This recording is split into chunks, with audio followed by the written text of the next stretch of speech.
Good morning. Today's video is Truly Madly, Vivian Lee, Laurence Olivier in the Romance of the Century. It is a biography by Stephan Galloway. Now, I get an email every month from Hachette Audio, and they offer me anywhere from 20 to 30 audiobook arcs. They usually post publication. They do say that they're striving to work towards pre-publication galleys, but right now they're all post-publication. Like, for example, this one came out March 22nd and today is March 31st. So it's very close to publication date, but when I go, so what they do is they give you a link to Edelweiss, and you go to Edelweiss and you can read the summaries of all of these galleys. This one was one of the options for March, and I thought, yeah, I think I want to listen to that. And I'm really glad that I did. In fact, I liked it more than I thought I would like it.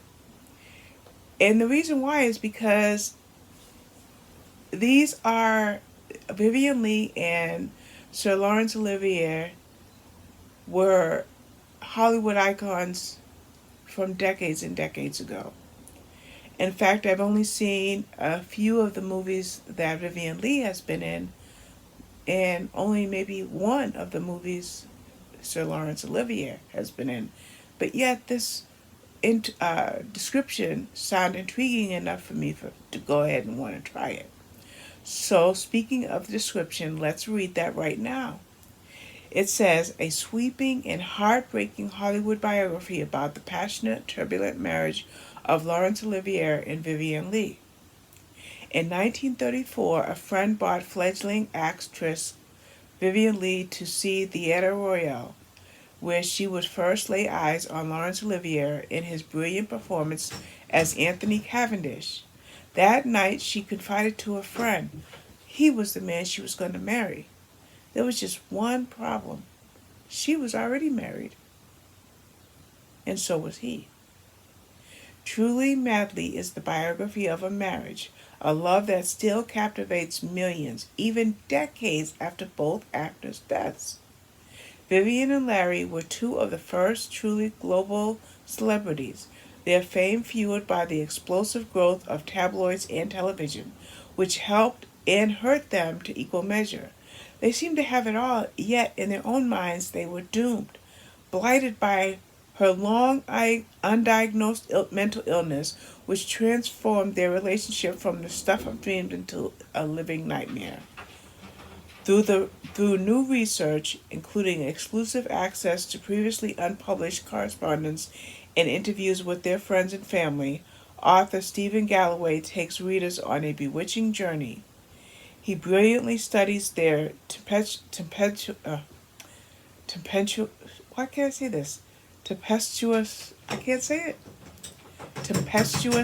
liaison. That's my cat trying to get in here. One that took place against the backdrop of the two world wars, the golden age of Hollywood, and the upheavals of the 1960s as they struggle with love, loss, and the ultimate agony of their parting. Now, I will tell you that this book was much more interesting than I thought it would be. I knew that it would be a good drama, but this is the year where I want to read more biographies, more memoirs, more nonfiction, more self-help, more health and wellness. So I grabbed this one. And it was an audio book. And did Robin write down the name of the narrator? Of course she didn't. So, as an audiobook, I feel like I get an extra oomph, if I can use that weird word, when I'm reading what ends up being a very good book. And I will tell you, I'm going to get the name of the narrator. The name of the narrator is Molly Parker Myers. Now, I don't ever recall listening to anything narrated by her before, but she did a great job in this audiobook. And whether you read it or you listen to the audiobook, you're in for a very good experience. My only problem was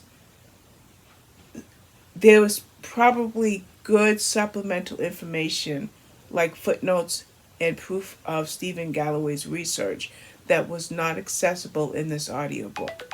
And I would have loved to been able to look at some of the references that Mr. Galloway most likely included. So that's the only loss that I had in this book.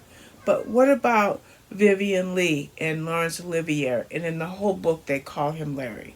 So what about Vivian and Larry? Well, they met when she saw him performing in a play, as the description brought out. And she said, I want to marry that man.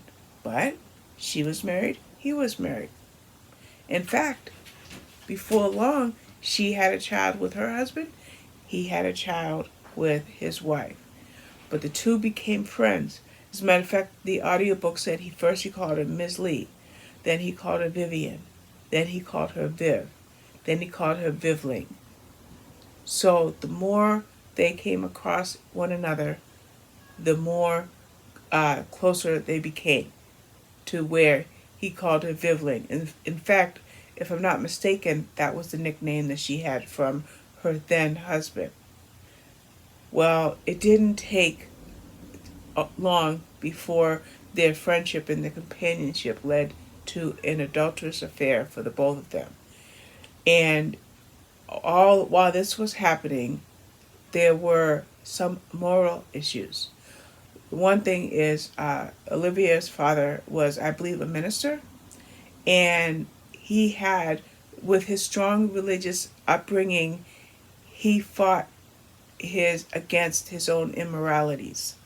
And I say immoralities plural because we learn a lot about Sir Laurence Olivier in this book.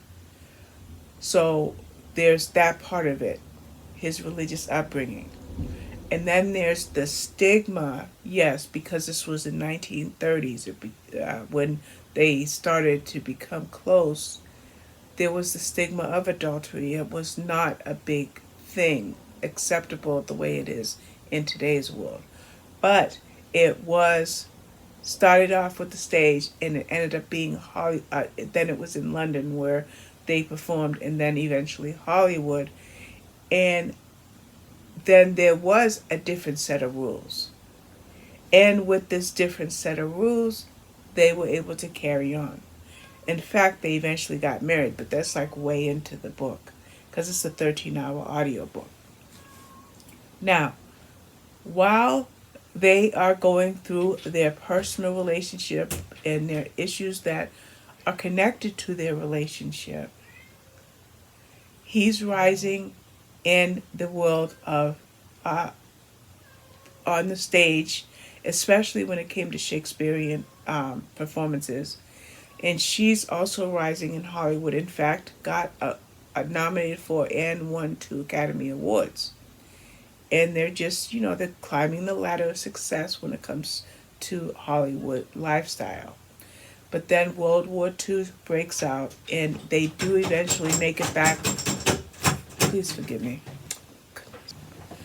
Yes, I had to let the cat in. You heard him knocking on the doorknob. Yes. When he wants to get in, he will reach up and tap, tap, tap, tap. Okay, so as I was saying, they were rising in Hollywood. Then the war breaks out, and they're back in London. But neither of them ever gave up acting. But their relationship was, in their stardom, I'll use that word stardom, was affected by other things. And now the book really delves into what was going on with Vivian. Now, there was a point when she contracted tuberculosis, a highly contagious disease, and this really took a lot of her strength. And for weeks she was hospitalized, isolated, even months. But there was something else. the something else reflected back to her childhood and started to manifest itself in a way that was not clearly understood. In fact, in today's world, she would have been diagnosed with bipolar disorder, manic depressive. In that world that she was in, it was not a diagnosed illness. It was just a mental deformity or a mental depravity.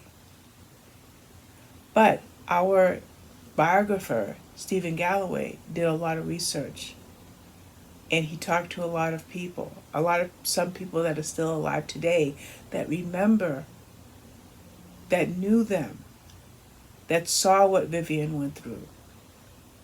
So Vivian would go through the cycles of the bipolar disorder. Now, I have bipolar disorder myself, and you go from depressed to manic if you're not properly medicated. Well, in Vivian's case, they tried medication after medication. She would still go into huge depressions and then huge periods of mania. Again, it was not clearly understood. There was no recognition of that particular mental disorder when it came to Ms. Lee. More than that, there was a huge stigma when it came to mental illness. So I will applaud Mr. Galloway for the extra research he did to talking to people actually that have bipolar disorder that could understand what Vivian Lee was going through. Now, with Ms. Lee, as she was traversing the after effects of TB and the ongoing undiagnosed mental illness, all while she was doing that and still acting, she was suffering miscarriage after miscarriage. But Sir Laurence Olivier was excelling. He was growing.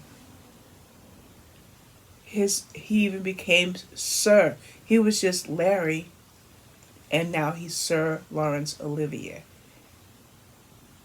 Now, she reached peaks of stardom even after her trials of TB. She reached even higher accolades throughout the course of her sadness from losing, life through miscarriage. She still rose despite her mental illness. But she never reached the peak that he did. But the thing is, yes, she still earned respectfully and deservedly 2 Academy Awards. And then I like how the book talked about getting them ready for roles, producing movies that were produced, and how the selection process, the audition process. Just really, really good book. In fact, it was so good that I gave up watching Survivor last night. I have to watch it this morning. I was going to stop stitching at 10 p.m., watch Survivor and the Chicago shows, but I could not stop listening to this audiobook. In fact, I stayed awake until 2 a.m. listening to this book. It was so good. So that's my review of Truly Madly. Yes, I'm going to give it 5 stars. I want to thank the biographer, Stephen Galloway, for his research about bipolar disorder and for his excellent research for the backdrop of the story behind this couple who were adulterers, eventually married, and then how their marriage eventually imploded.